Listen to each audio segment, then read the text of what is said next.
Ayer hablaba sobre el cognitivismo y hablaba sobre las intuiciones que los niños o que desde niños tenemos. Y era, por ejemplo, la espacialidad, lo numérico, el tiempo y la velocidad, la permanencia de los objetos, la identidad, la conservación.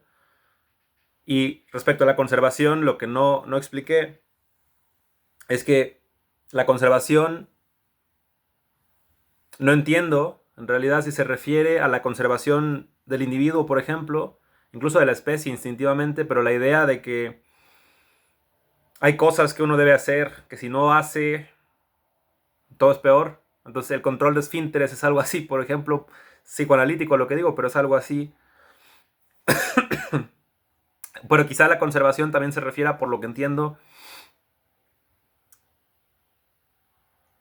no solo a la idea de permanencia, sino a la idea de que, por ejemplo, los padres, no solo como objetos permanentes, en el sentido de que están en el otro cuarto y no por eso dejan de existir, sino que se conservan en el sentido de que van a estar ahí, por ejemplo, y ese tipo de estabilidades, no sé si se refiere un poco también a eso, o a eso específicamente.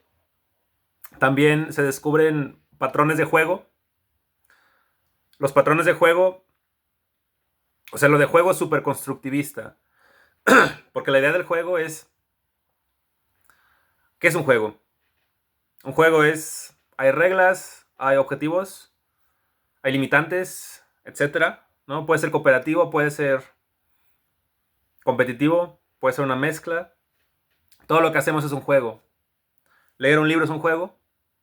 O sea, yo sé que tengo que leer un enunciado tras otro, idealmente, entender cada cosa que leo, o sea, no solo leo un enunciado tras otro, sino decodifico cada enunciado y solo hasta que entiendo el anterior, leo el siguiente, por ejemplo. Y depende de cuáles sean mis reglas a leer, porque hay gente que lee, por ejemplo, para aprender algo, ¿no? Entonces quizás se testee después, de alguna forma haga un video al respecto, pero hay gente que lee por gusto nada más, etcétera. Y hay otras reglas que son más claras, ¿no? Cuando yo voy a la escuela, etcétera, o cuando yo trabajo, hay reglas que tengo que seguir y cosas que tengo que hacer.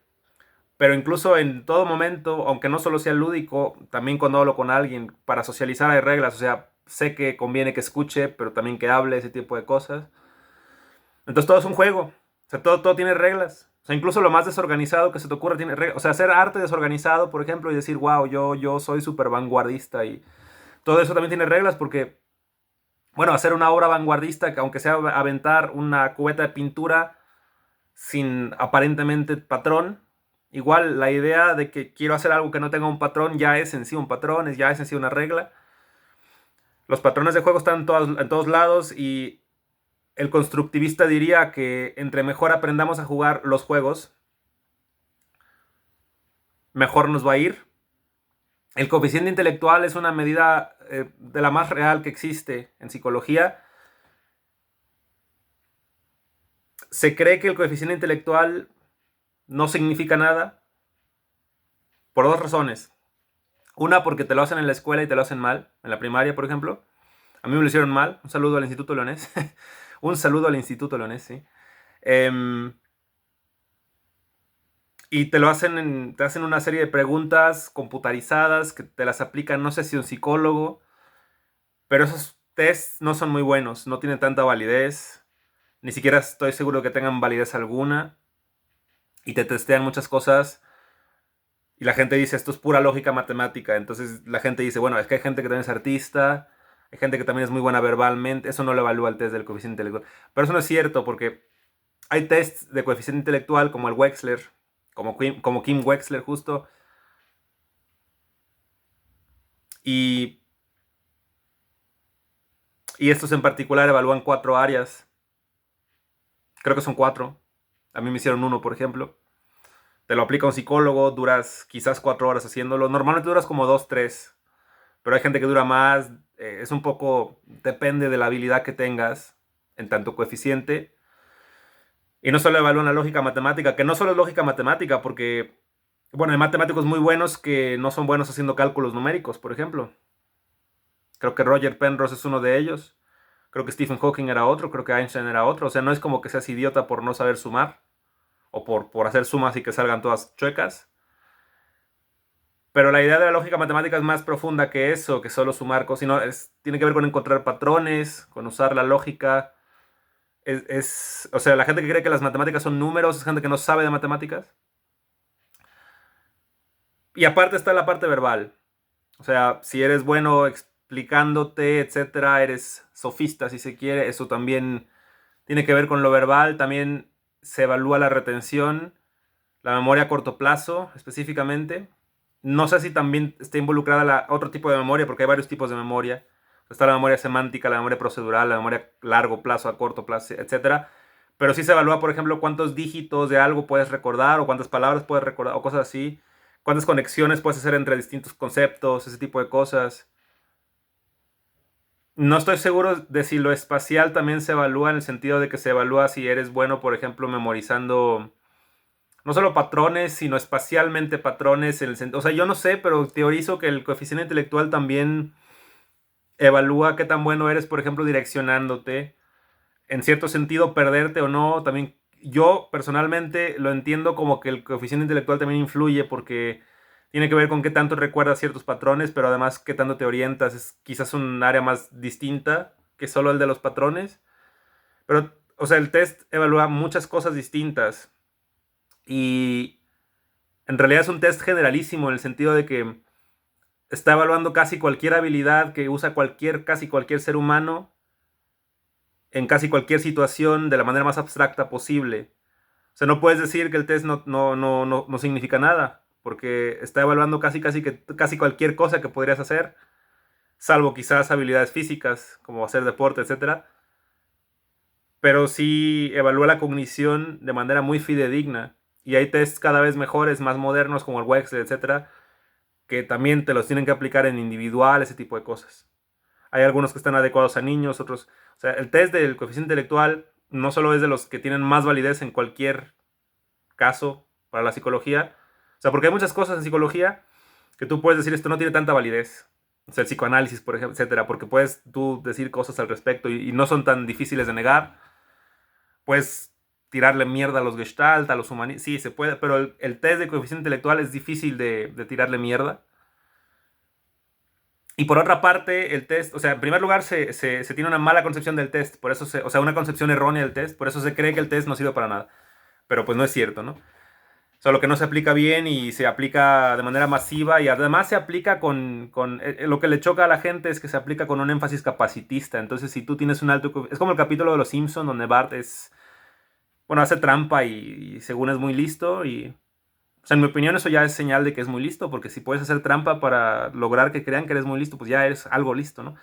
Pero justo todo el mundo lo trata mejor que si hubiera sacado un bajo rendimiento en el test, etcétera. Y hay una fuerte connotación capacitista, incluso eugénica, sobre el test del coeficiente intelectual, en el sentido de que se respeta más a los que mejor, etcétera, ¿no? Pero pues eso no es lo que indica el test. El test es una herramienta científica puntual que te dice tal cosa está pasando.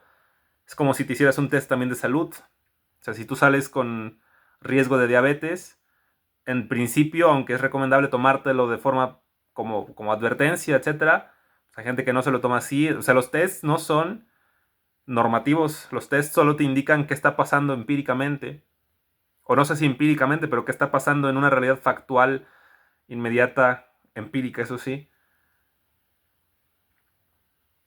Los tests científicos, ¿no? Pero bueno, esa es una crítica que se dice que es algo como que muy cerrado de mente, pero no lo es. Si lo piensas, es súper abstracto.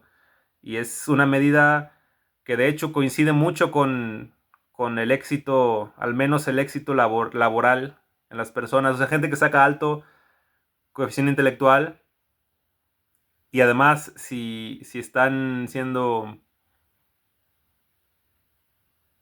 retados apropiadamente, bueno, es gente que está, al menos estadísticamente, se ha demostrado que sociológica, o no sé si sociológicamente, pero socialmente, las personas que tienen alto coeficiente intelectual suelen tener mejores puestos de trabajo y más estabilidad económica. Y además la estabilidad económica está fuertemente relacionada con buena salud mental y física.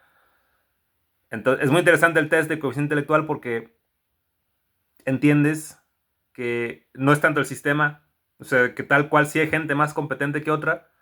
También hay mucha gente en posiciones de poder que llegó ahí quizás sí por hacer trampa, que insisto, eso ya los hace un poco listos, pero hay gente que es muy incapaz, gente que también es, o sea, de plano mala o etcétera.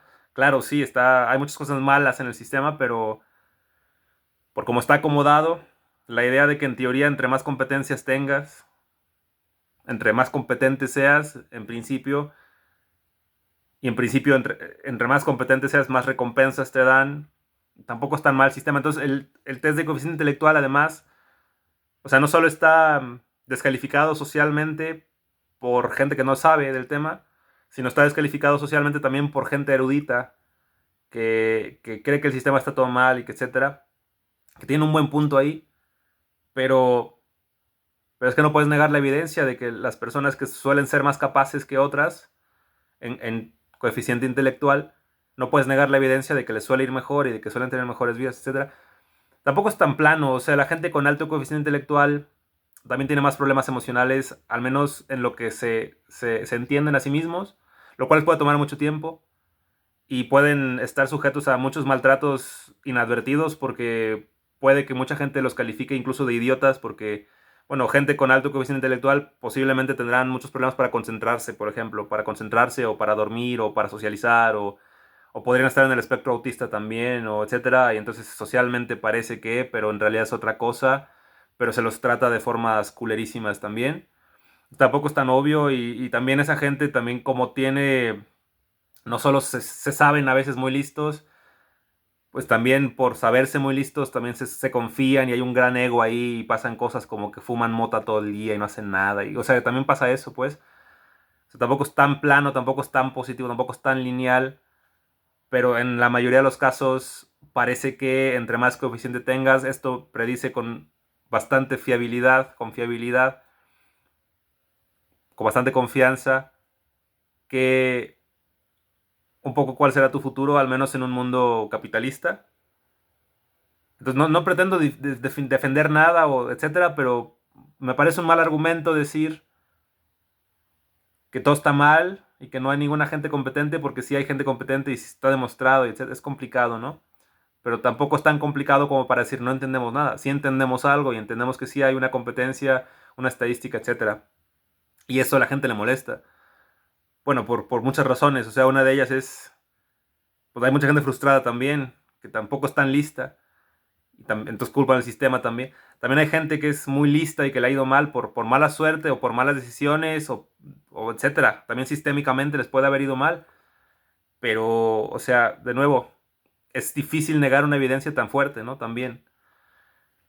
Esa es una parte. Y la otra parte de los que niegan el coeficiente intelectual tiene que ver con que se propuso el término inteligencia emocional como un contrapunto a la inteligencia del coeficiente intelectual.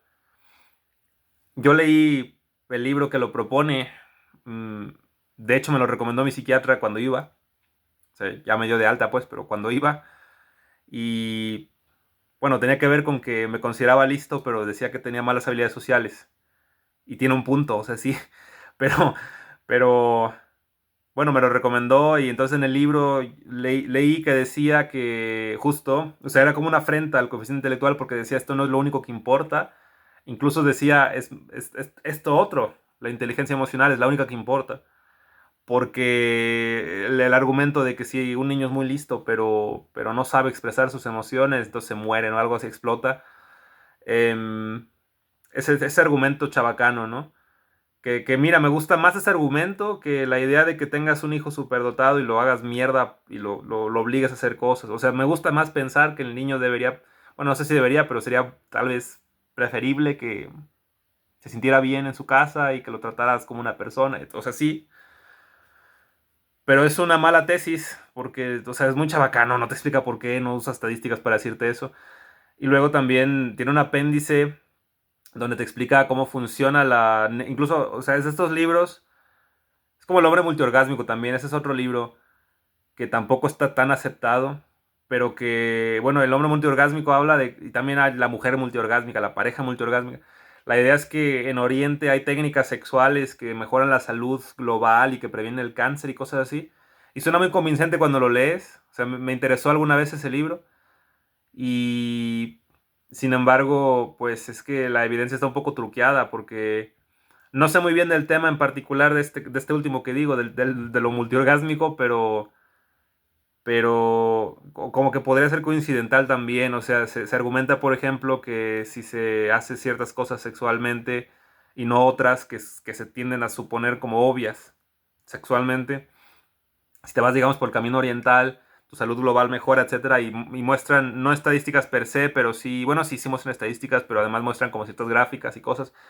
Pero el problema con esto es que no sabes bien en primer lugar, si te están mintiendo, en segundo lugar, si son gráficas que tengan un sentido real, porque, bueno, puedes hacer tus gráficas de correlación sobre ataques de tiburones y presidentes de Estados Unidos, y decir que la época de Bush hubo más ataques de tiburones que en la época de Obama, y decir que entonces los demócratas son buenos. Creo que Bush era republicano, no estoy seguro. No estoy seguro, pero podrías argumentar esto, que Obama era más progre y que entonces había menos ataques de tiburones. Y podrías mostrar una estadística certera al respecto, porque realmente tal vez hubo más ataques de tiburones en la época de Bush. Pero pues esto no tiene nada que ver. Entonces, y la herramienta de la correlación, de hecho, funciona tal que no necesariamente tiene que haber conexión entre los... O sea, es una herramienta matemática, pero es como engañabobos a veces también. Entonces no es tan obvio. Y la estadística también es muy, muy truculenta a veces. Lo cual lo puedes aplicar al argumento que te digo del coeficiente intelectual. Pero bueno, se me hace más coherente lo que te digo acá, porque en teoría suena mejor, etcétera. He visto más estadísticas al respecto. Em, pero en estos otros libros que son como Cúralo Todos, pues me parece más sospechoso.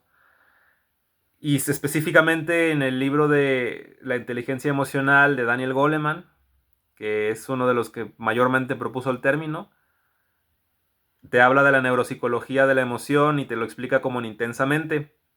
Intensamente como esquema funciona bastante bien porque más o menos así funciona. O sea, digamos, sí compiten ciertas emociones, depende de las necesidades del individuo, ese tipo de cosas. Bueno, no solo del individuo, también de lo social, es más complicado que solo eso. Pero obvio, Intensamente es una película pues simplificada, y pasan más cosas. O sea, incluso hablar de felicidad como emoción ya es complejo porque, bueno, relacionamos la felicidad y el bienestar neuropsicológico, al menos a un nivel más o menos ya más científico, hablamos de la serotonina. Pero los neurotransmisores como la serotonina tampoco sabemos bien cómo funcionan. Porque sí, la serotonina sí puede hacer todo lo que dicen. O sea, sí te da más placer, sí duermes mejor, sí estás más calmado, reaccionas menos agresivo al estrés, ese tipo de cosas. Pero hay muchos hay subtipos de serotonina, y uno en particular de estos como 50 tipos, no me acuerdo cuántos, creo que eran 25. Uno de estos hace lo que dice digamos, la aparente bibliografía informada que uno podría leer al respecto. Entonces los psiquiatras agarran de ahí para decir que si tienes depresión quizás se deba a que no produces suficiente serotonina. Pero solo hay un tipo de serotonina específico, o sea, no sé cuánto porcentaje sea, pero seguramente es poco, el que realmente es aparentemente responsable del bienestar neuropsicológico. Entonces, cuando el psiquiatra dice que es falta de serotonina, tampoco sabe de lo que está hablando.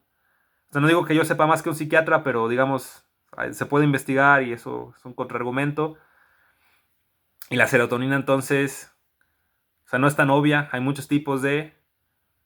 No sabemos bien cómo funcionan todos ellos. No sabemos bien cómo funciona la serotonina, que sí decimos que sí funciona. No sabemos, o sea, no sabemos mucho de ello.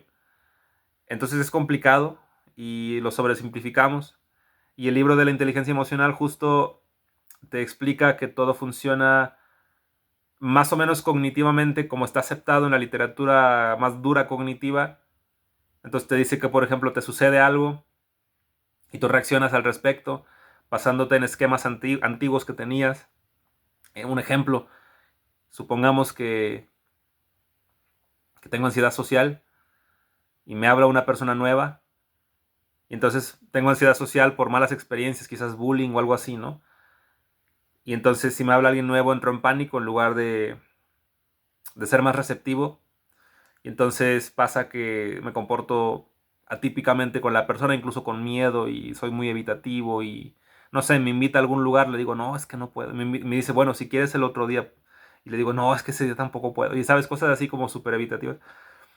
Pero esto está a raíz de un esquema antiguo que yo tengo, etcétera, que si yo lo reformulara, o sea, si me pasaran cosas buenas con personas, quizás cambiaría radicalmente el esquema y puede ser, o sea, es tan moldeable la conducta en principio, que aunque mi esquema fundamental respecto a lo social era alerta, miedo, si tengo buenas experiencias después también lo puedo reformular nuclearmente, esto se llama reestructuración cognitiva, y bueno, puede que me convierta en alguien súper extrovertido, casi casi que de la nada, o sea, no es de la nada, pero o sea, me puedes, digamos, ver en 2019 y ver en 2025 o 2022 incluso, y podrías decir, son personas distintas porque uno es súper extrovertido y el otro no, o sea, ¿sabes? Y más o menos esto te lo explica el libro de la inteligencia emocional, pero te habla del cerebro reptil, por ejemplo. Entonces te lo dice como, te pasan cosas, tú reaccionas instintiva, emocionalmente, esto es el cerebro reptil. Y te lo explica como que evolutivamente hemos crecido como humanidad, tal que primero tuvimos que tener la emoción porque esta nos ayudaba con el miedo, por ejemplo, a evitar o sobreponernos a obstáculos como depredadores, ¿no? Y si hubiéramos sido racionales solamente no hubiéramos hecho nada. O sea, la emoción es la que nos triguea, digamos, la que nos hace movernos instantáneamente, reflectivamente, sin reflexión más bien, reflexivamente como reflejo me refiero, etcétera. Y entonces lo llaman cerebro reptil porque en principio venimos también de reptiles y cosas así. Pero ese término está falseado actualmente porque creo que no funciona exactamente así. No sé bien cómo funciona per se, pero sé que el término no está aceptado. Sé que se considera una mafufada similar al éter. Y entonces que un libro que es como súper serio aparentemente, que te habla del cerebro reptil, es como pues lo pone al nivel de los libros de Mario Luna, por ejemplo, o de los libros de cómo influir a la gente, influenciar a las personas, que son libros que se las dan de estar muy bien bibliografiados, de estar muy bien referenciados, pero pues las referencias quizás pues sean psicólogos humanistas o cosas así. Que no es por descalificar, pero pues es que si vas a hacer un análisis tan general y decir que etcétera, pero no usas estadística válida, ¿me entiendes? Es un poco así. Entonces no es un libro que puedas tomar en serio y de ahí sale casi casi que toda la teoría de la inteligencia emocional y además la propuso un periodista, o sea, no fue un psicólogo. O sea, yo comunico de esto porque me interesa, no porque sea psicólogo, no estoy diciendo nada nuevo, o sea, estoy juntando cosas que he aprendido y pasándolas por un lente filosófico, lo cual sí me compete más porque sí estoy estudiando filosofía, pero ahí se queda, ¿sabes? Pero bueno, creo que Daniel Goleman era un periodista hasta donde sé y un día se le ocurrió, yo creo que quería vender libros y se le ocurrió plantear la inteligencia emocional porque sonaba como bonito y así, ¿no? Entonces hay una postura ética también al respecto, o sea, la idea de que mi hijo, por ejemplo, que no es muy bueno en nada en la escuela, pero que es muy amable, que entonces sea capaz, más capaz que otros, porque es más amable, y que esto lo puedas, digamos, cuantificar en principio, etcétera. Bueno, esto suena muy bien, y suena inclusivo, y suena justo, y es como decir que puedes tener 20 personas en una habitación, no todas hacen lo mismo, a no todas les interesa lo mismo, todo ese tipo de cosas, pero ninguna es más valiosa que otra porque siempre alguien tiene algo que aportar. Eso creo que es lo que quieren decir con la inteligencia emocional, que hay muchos tipos de inteligencia, que todo el mundo puede aportar algo, etcétera, ¿sabes? Pero no está fundamentado en nada. La idea de que todo el mundo puede aportar algo es algo más profundo que eso, es algo más filosófico, pero no es algo así como muy científico. Y seamos sinceros, hay gente que no aporta mucho en ciertas situaciones y está bien, o sea, si a mí me saltaban con un amigo, o sea, tengo un amigo que es muy bueno en esquivar a ese tipo de problemas. Bueno, esquivar es una palabra porque esquivar es una palabra así porque se mete un poco también en estas situaciones, camina ciertas horas en ciertos lugares y cosas así, pero ya tiene experiencia con asaltos, sabe cómo correr, sabe qué hacer. Tal vez no sea muy recomendable, pero como que les gana a sus asaltantes, incluso los humilla, o sea, es como súper genial en ese sentido, pero yo no, yo creo que me petrificaría, ¿sabes? O yo creo que les daría todo y, o sea, no sería yo muy productivo en la situación en comparación a él. En ese sentido, sin embargo, no hablamos de inteligencias, hablamos de que hay una capacidad que él tiene que yo no. Sin embargo, la inteligencia como concepto implica, o sea, la inteligencia sí confirmada, la del coeficiente, implica que eres potencialmente bueno en casi todo lo que te propongas. Eso es un poco la idea. aunque pueda haber áreas en las que estés mejor que en otras. Entonces hay gente que es muy alta en capacidad verbal, pero baja en capacidad más lógica, numérica. O no solo numérica, sino más lógica, matemática. Y esa gente pues puede ser, o sea, no sé, Emily Dickinson de seguro era muy alta en capacidad verbal. O sea, los escritores también reúnen de los IQs más altos que hay, o los pintores, o los artistas en general, etcétera, ¿sabes? Em, pero, digamos, lo que te dice es que eres potencialmente muy bueno en algo muy, muy abstracto, en el sentido general. O sea, eres generalmente en algo muy bueno, ¿sabes? O potencialmente muy bueno. Esto tampoco significa que seas ya muy bueno ahora, significa que eres potencialmente muy bueno en eso. Y pues muchas veces también pasa que hay mucha gente con, bueno, no mucha, pero hay gente con, quizás sea el 10%, pero hay gente con coeficiente intelectual elevado, a los que no retan suficientemente, etcétera, y entonces no se dan cuenta de que son listos y todo eso. Y digamos, entre comillas se desperdicia, esto es muy relativo, esto se me hace muy capacitista, pero o sea, también pasa eso. O sea, es complicado, pero es real. Y entonces, cuando hablamos de juegos, cognitivistamente podríamos decir, constructivistamente, perdón. No sé si he estado diciendo con cognitivismo en lugar de constructivismo todo este tiempo, pero estoy hablando del constructivismo y la idea de que los juegos, la idea de que los juegos, de que todo es un juego, en principio, si tienes mayor inteligencia, en principio eres potencialmente mejor en casi cualquier tipo de juego que cualquier otra persona que no es tan lista. Y bueno, eso es interesante, lo quería mencionar. Y esto en los niños también se puede detectar, etcétera. Pero justo un signo de inteligencia es que entiendan patrones de juegos, aunque sean juegos de mesa, porque son representaciones de metaestructuras sociales o etcétera, que también son juegos. También está lo de los sueños. Los niños también empiezan a poder abstraerse en los sueños, por ejemplo. Y sueños en un sentido más bien onírico, empiezan a imitar a otros, lo cual es un proceso social. Esto está incluso inscrito en tu ADN. Entre más ha avanzado la civilización, más hemos entendido cómo comportarnos socialmente.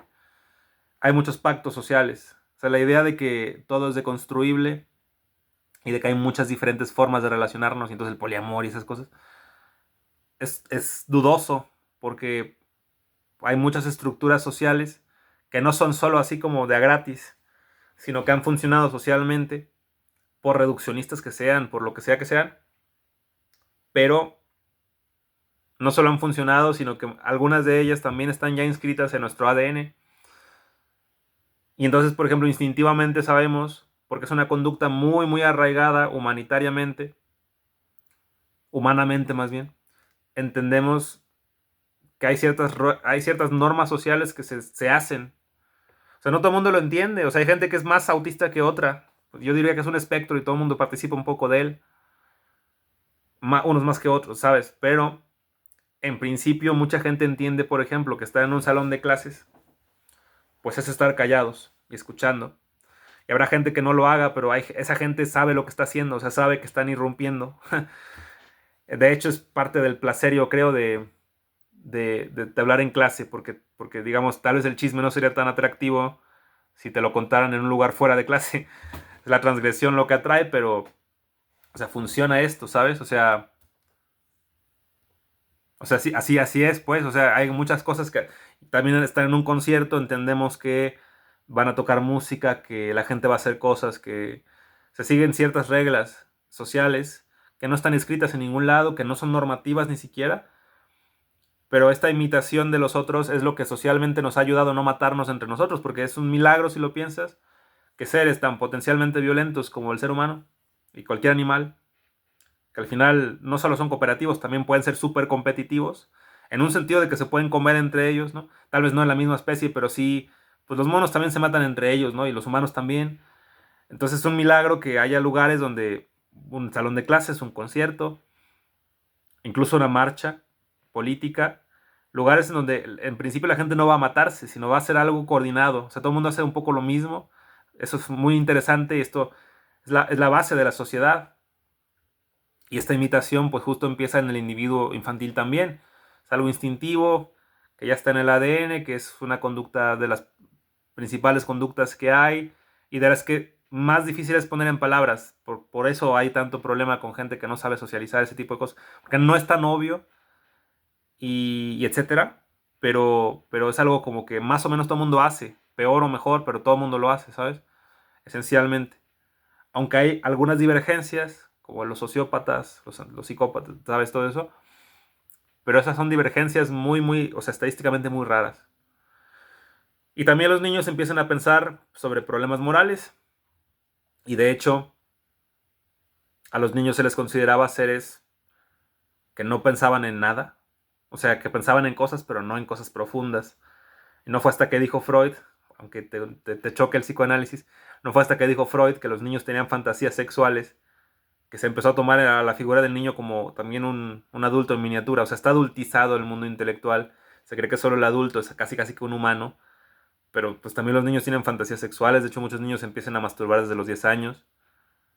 Los niños también se enamoran y el amor de niños es...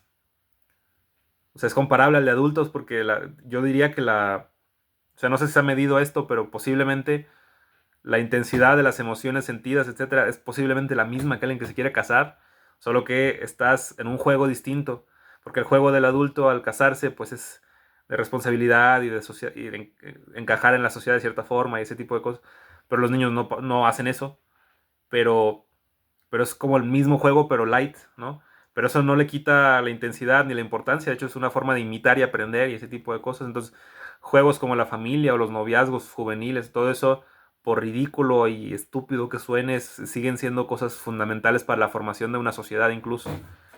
Y también los niños entonces empiezan a tener ideas morales. Y también por eso a los niños se les lleva al catecismo, por ejemplo, cosas así, porque se les ve como seres que pueden empezar a germinar, a plantar ideas moralmente nucleares. Por eso los adultos son o sea, los que crían son tan tajantes en ciertas reglas, no vas a mentir o no vas a robar o no vas a hacer tal cosa, porque están conscientes de que el niño constructivistamente, tal vez no lo digan así, tal vez no sepan del tema, pero de alguna forma instintiva mucha gente sabe que los niños empiezan a formarse juicios morales que después serán incluso cristalizados en su adultez. Entonces, bueno, sí, pasa todo eso. Dios mío, se me cayó la puta hoja. Épico. Y épico, sí. Y entonces podemos concluir constructivistamente que el conocimiento no empieza en el yo, sea lo que eso signifique, por cierto, porque el yo es profundísimo, la identidad no es algo tan claro. Pero el conocimiento no empieza en el yo y tampoco empieza en el objeto. Ya habíamos hablado de esta dicotomía falsa, sino que empieza en las interacciones. Y no hay estructura aparte de la construcción. Lo cual lo extienden radicalmente luego, como los conductistas que dicen todo es conducta. O sea, incluso el movimiento atómico es conducta en el sentido de que se sigue, etcétera, ¿no? Y están incluso convencidos quizás que haya leyes de reforzamiento que expliquen incluso el comportamiento físico de las cosas. Súper radical esto. Y también los constructivistas pueden radicalizarse y decir todo está siempre en construcción, todo funciona como un proceso, etcétera. A modo de no es un proceso, más bien no es un objeto terminado, sino siempre es un proceso. Incluso el objeto en cierto sentido es un proceso. Interesante, ¿no? Entonces, hemos hablado de todo esto porque me interesaba el tema. Porque creo que en ningún lado se explica particularmente bien. Porque lo leí, insisto, en un apunte que hice hace años que me gustó. Porque quería relacionarlo con nuevas ideas que tenía. Porque cuando yo escribí esto, a modo de resumen, se me hizo un poco plano y no entendía mucho. Y ahora entiendo la importancia de esto. Siento que saber esto, o sea, ayuda en aspectos que no te esperas. Porque un día estás temeroso de dar una presentación o algo así y te das cuenta de que en principio te van a escuchar. Porque más o menos así funciona constructivistamente la sociedad. Entonces tu trabajo es dar la plática y tratar de captar la atención del público lo mejor que puedas, con capacidad verbal, con lo que tú quieras. Pero porque esto en potencia funciona por ejemplo, ¿no? O también entiendes, no sé, si un día estás en una situación peligrosa, no sé, en una situación de manipulación, una situación de extorsión, que por ejemplo estas cosas no son lo que llamamos organizaciones sociales, sino más bien es una desorganización social, donde las reglas que se siguen no son claras, etcétera. Entonces lo que te conviene también, pues es ser sumiso a veces, porque yo pensaría que si te asaltan a punta de pistola, no deberías, o sea, creo que no es buena idea retar al asaltante, por ejemplo, ¿sabes? Porque no juegan con las mismas reglas que tú, están jugando otro juego que tú, etcétera. Y todo esto es, o sea, no es como que llegas a la tortillería y le expliques constructivismo a la persona que atiende, pero, o sea, ¿me entiendes? Es algo que está en todos lados, realmente en todos lados, y que creo que, o sea, si las escuelas explicaran este tipo de cosas, en lugar de explicar inteligencia emocional, lo cual tampoco lo explican muy bien que digamos, si nos dieran orientación vocacional, por ejemplo, explicándonos las necesidades humanas, por qué la estructura de la sociedad es tal, por qué hay que estudiar, o sea, ese tipo de cosas, bueno, probablemente tendríamos gente más sabia haciendo cosas después y tendríamos probablemente un mejor futuro social, global, no sé, y habría probablemente menos gente idiota en el poder. Entonces, todo ese tipo de cosas, ¿no? Entonces, gracias por escuchar y saludos.